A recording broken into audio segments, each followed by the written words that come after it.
सीमा हैदर भारत की आंतरिक सुरक्षा के लिए बहुत बड़ा खतरा है। मैं ये नहीं कह रहा सच है झूठ है क्या है, ये जांच का विषय है।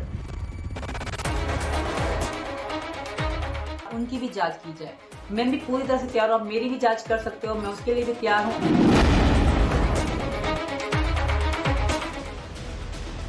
हेडलाइन के बाद चलिए आगे बढ़ते हैं। बड़ी खबर, और बड़ी खबर एक बार फिर से सीमा हैदर को लेकर। और इस बड़ी खबर के बाद लोग ये पूछने लगे हैं कि क्या सीमा हैदर ना खुद आई है ना लाई गई है, क्या उसे भेजा गया है, जिसकी चर्चा पहले भी होती रही है। बड़ी खबर यह है कि पाकिस्तान से आई सीमा हैदर एक बार फिर से मुश्किलों में घिर गई है। सीमा को लेकर एक बार फिर से यह बहस शुरू हो गई है कि कहीं वो पाकिस्तानी जासूस तो नहीं है। ऐसा इसलिए कहा जा रहा है क्योंकि एक ऐसा ऑडियो टेप सामने आ चुका है जिसे सुनने के बाद कई सवाल उठ रहे हैं सीमा हैदर को लेकर। सीमा हैदर के हिंदुस्तान आने को लेकर, सीमा हैदर गलत तरीके से हिंदुस्तान में दाखिल हुई, इसलिए यह शक और ज्यादा गहराता जा रहा है। सीमा हैदर से जुड़ा ऑडियो टेप सामने आया है। ऑडियो में सीमा हैदर को लेकर चौंकाने वाले दावे किए गए। गुलाम हैदर के वकील और पाकिस्तानी युवक में बातचीत हुई है इस ऑडियो टेप में, और इस ऑडियो टेप में वही बातचीत सुनाई देती है। भारत में गुलाम हैदर के वकील हैं मोमिन मलिक। मोमिन मलिक भारत में गुलाम हैदर यानी सीमा हैदर के पाकिस्तानी पति का मुकदमा लड़ रहे हैं कोर्ट में। पाकिस्तानी युवक का दावा यह है कि सीमा को पबजी खेलना ही नहीं आता। आपको याद होगा कि पहले यह कहा गया था कि पबजी खेलते खेलते सीमा और सचिन एक दूसरे के संपर्क में आए थे। अब पाकिस्तानी युवक ने दावा किया है कि सीमा हैदर को पबजी खेलना ही नहीं आता है। पाकिस्तानी युवक का दावा यह है कि सीमा पाकिस्तानी आर्मी कैंप में जाती थी, कई घंटों तक उस कैंप में रहा करती थी। पाकिस्तानी युवक का यह भी दावा है कि सीमा के चाचा पाकिस्तानी आर्मी में ट्रेनर है।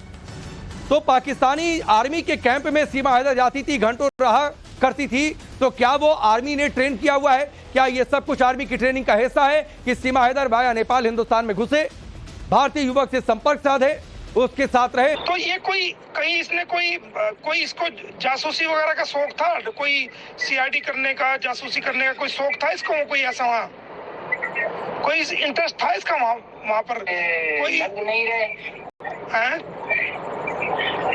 नहीं, अपने चाचू के पास जाती थी। जो इसका चाचू छावनी में फौजियों के जो एयरपोर्ट, अच्छा फौज में है ना। अच्छा हाँ, तो एक हफ्ता वहाँ जाके रहे, फिर वापस आए। अच्छा, मतलब ये आपने चाचा के पास जो छावनी में कैंट एरिया है उसमें जाती थी ये? कैंट एरिया उसमें जाती थी ये। Oh my God. एक हफ्ता वहाँ पे रह के फिर वापस आती थी। अच्छा, छावनी एरिया में कैंट में रह के वापस आती? जाती थी भी अकेली और जाती थी भी यहाँ से अकेली। अच्छा, इसको लेने वाला जो रक्षा है, इससे पूछो कि वो रक्षी वाला कौन है। अच्छा, वो रक्षी वाला तो नजर नहीं आ रहा है, वो रक्षी वाला गायब है। अच्छा। हाँ, इसका चाचा वो ट्रेनिंग सेंटर में है। तो मोमिन मलिक जो कि हिंदुस्तान में सीमा हैदर के पाकिस्तानी पति के वकील हैं, उनकी बातचीत एक पाकिस्तानी युवक से, और इसके बाद अब सवाल उठने लगे हैं कि क्या सीमा हैदर पाकिस्तान की अंडरकवर एजेंट है? आखिर सीमा हैदर पाकिस्तानी सेना के कैंप में अगर जाती थी, तो उसका वहां पर जाने का मकसद क्या था? हालांकि सीमा जब से नेपाल के रास्ते पाकिस्तान से भारत आई है, तब से उस पर जांच एजेंसियों की नजर है, जांच एजेंसियों के रडार पर है, क्योंकि उस पर शक की कई वजहें हैं। तो चलिए आपको उन 10 वजहों के बारे में बताते हैं जिसे लेकर सीमा पर शक गहराता जा रहा है।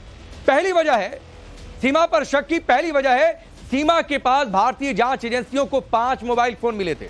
एक मोबाइल फोन नहीं, 5 मोबाइल फोन। अब आप 5 मोबाइल फोन रखते हैं क्या?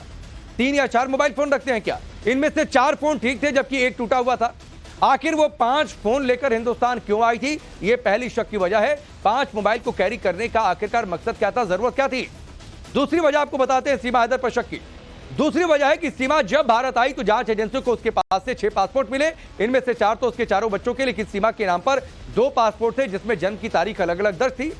तो आखिरकार इस तरीके के 2 पासपोर्ट की जरूरत क्या? क्यों 2 पासपोर्ट? सीमा हैदर पर शक की तीसरी वजह है सीमा का पाकिस्तानी फौज से कनेक्शन होने की बात से इनकार करना।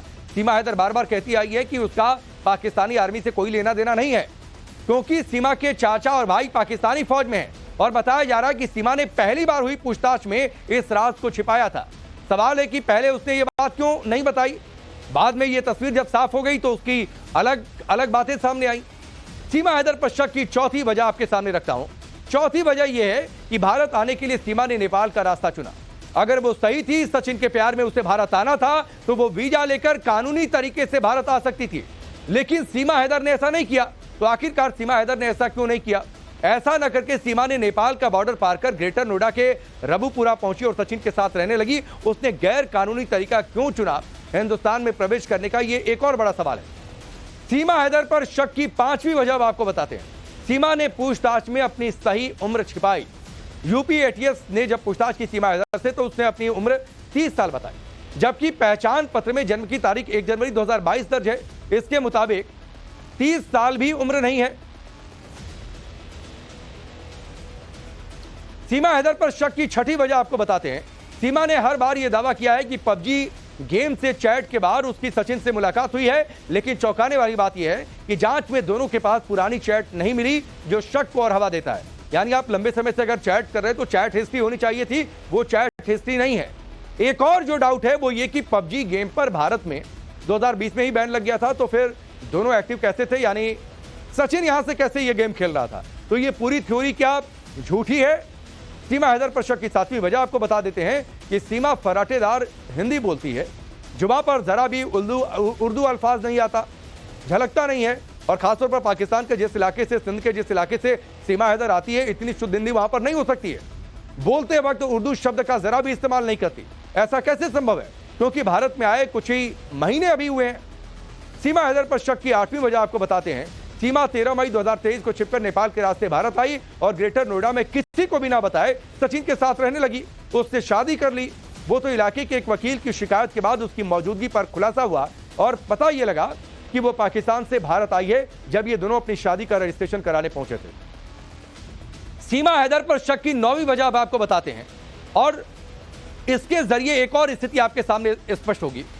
सीमा बार बार इस बात का दावा करती है कि गुलाम हैदर से उसकी शादी जबरन कराई गई थी, लेकिन दूसरी तरफ सीमा के पहले पति गुलाम ने बार बार यह दावा किया कि सीमा से उसकी लव मैरिज थी, यानी प्यार था दोनों के बीच में। आखिरकार सीमा हैदर ने इस बात को लेकर गुमराह क्यों किया? सीमा हैदर पर शक की अब 10वीं वजह आपके सामने रखते हैं। सीमा की इंग्लिश लैंग्वेज पर, यानी सिर्फ हिंदी अच्छी नहीं है बल्कि उसकी अंग्रेजी भी काफी अच्छी है, जबकि वो खुद को 5वीं पास बताती है। अब 5वीं पास पढ़ी हुई या पढ़ा हुआ एक शख्स या महिला पाकिस्तान में वो फराटेदार अंग्रेजी बोल ले, फराटेदार हिंदी बोल ले, तो शक तो होता है कि क्या इन सब चीजों के लिए उसे ट्रेंड किया गया था और क्या ये ट्रेनिंग उसे पाकिस्तानी आर्मी ISI के जरिए मिली है। हैरानी की बात तो यह है कि जिस पबजी गेम की मदद से ग्रेटर नोएडा के रहने वाले सचिन से दोस्ती का दावा सीमा हैदर ने किया है और करती रही है, उसे इस पाकिस्तानी शख्स ने पूरी तरह से खारिज कर दिया। उसके मुताबिक सीमा को तो पबजी खेलना ही नहीं आता था, तो पबजी पर सचिन से दोस्ती कैसे हो सकती है? वो पबजी के बारे में कुछ जानती नहीं थी। आप भी सुनिए सर। पबजी की तो झूठ बोल रही है। पबजी को तू उसको बोल, पबजी हम तेरे को डाउनलोड करके दे रहे हैं, तो पबजी का हमें यूसी ज्वाइन वो ले कर रहे हैं। तो इतनी चालाक है। ये पबजी का तो इसको पता ही नहीं है, झूठ बोल रही है। पबजी खेलते नहीं थी। वहीं कई लोगों का कहना है कि सीमा पाकिस्तान की अंडर कवर एजेंट है। वो ऐसा क्यों कहते हैं ये भी आपको समझाते हैं। अभी 10 बड़ी वजह हमने आपको बताई हैं कि सीमा हैदर पर शक की 10 बड़ी वजहें क्या हो सकती हैं, लेकिन अब आपको यह समझाते हैं कि आखिर अंडर कवर कौन बनता है। अंडर कवर एजेंट कोई है तो इसके मायने क्या है, कैसे अंडर कवर एजेंट का सिलेक्शन किया जाता है, ये भी आप जानेंगे। किसी भी देश या फिर किसी संस्था के लिए अंडर कवर बनने के लिए कई अहम क्वालिटी होना या फिर कह लीजिए योग्यताएं होना जरूरी है। किसी सर्विलांस एजेंसी के अंडर कवर एजेंट बनने के लिए उसके अंदर लॉजिकल और रेडिकल सोच का कॉम्बिनेशन होना जरूरी है। एक अंडर कवर एजेंट को भेष बदलने में माहिर होना चाहिए। उसे इसकी कभी भी जरूरत पड़ सकती है अपनी पहचान को बदलने के लिए या फिर छिपाने के लिए। खुफिया जानकारियों को बिना शक के आसानी से निकालने में माहिर होना चाहिए अंडर कवर एजेंट, और इस दौरान यह भी उसके अंदर योग्यता होनी चाहिए कि वो अपने आप को शक के दायरे से बाहर रख सके। कई भाषाओं की जानकारी होनी चाहिए, यानी मल्टीलिंगुअल होना चाहिए, क्योंकि कभी भी उसे किसी भी मिशन के लिए किसी भी देश में भेजा जा सकता है। तो उस देश में जो भाषा बड़े पैमाने पर बोली जाती है उस भाषा में उसे बोलने में माहिर होना चाहिए। अंडर कवर एजेंट बनना इतना आसान नहीं, क्योंकि हजारों लोगों में 1 या 2 लोगों को ही इसके लिए चुना जाता है, या फिर ये तादाद और ज्यादा हो सकती है, लाखों में आप कह सकते हैं कोई 1 या 2 लोग अंडर कवर एजेंट के लिए चुने जाते हैं। मिशन के लिए उसे 365 दिन और हफ्ते में 7 दिन 24 घंटे एक्टिव मोड में रहना पड़ता है, क्योंकि कभी भी कोई भी मिशन उसके सामने हो सकता है। जब वो मिशन पर हो तब तो वो 24 घंटे मिशन में होता है। किसी भी संकट की सूरत में उसे तुरंत फैसला लेने की शक्ति भी उसके अंदर होनी चाहिए। यानी डिसीजन टेकिंग क्वालिटी होनी चाहिए, ताकि वो किसी भी मुसीबत में आ जाए तो उस मुसीबत से निकलने के लिए कौन सा फैसला उसे लेना है और उसके मुताबिक कैसे एक्ट करना है, ये भी क्वालिटी उसके अंदर होनी चाहिए। उसे इतना शातिर होना होता है कि खुद को दूसरों की नजर में आने से बचाते हुए अपना मिशन पूरा करे, यानी अपना टारगेट पूरा करे। और सबसे अहम बात यह है कि पकड़े जाने पर गोपनीयता भी बनी रहे, दुश्मनों की 3rd डिग्री पर टूट न जाए, इससे भी उसे बचना आना चाहिए, 3rd डिग्री को सहना आना चाहिए। इसीलिए कोई अंडरकवर एजेंट बनता है या फिर कोई जासूस होता है, उसे इन सब बातों की ट्रेनिंग दी जाती है। अब सीमा हैदर का वो तीसरा ऑडियो टेप आपको सुनवाते हैं, जिसमें पाकिस्तानी युवक ये दावा कर रहा है कि सीमा हैदर पाकिस्तान से अपने सभी बच्चों को ढाल बनाने के लिए भारत ले गई, ताकि अगर कभी वो जेल जाती है तो उनके सहारे यानी बच्चों के सहारे वो छूट सके। सुनिए सर। पहले तो अकेली आई थी, ये अकेली आई थी तो अकेली चली गई, तो फिर ये बच्चों को लेके क्यों आई है? बच्चों को लाने का क्या मकसद है इसका यहाँ? बच्चों को तो ढाल बनाया सर इसने।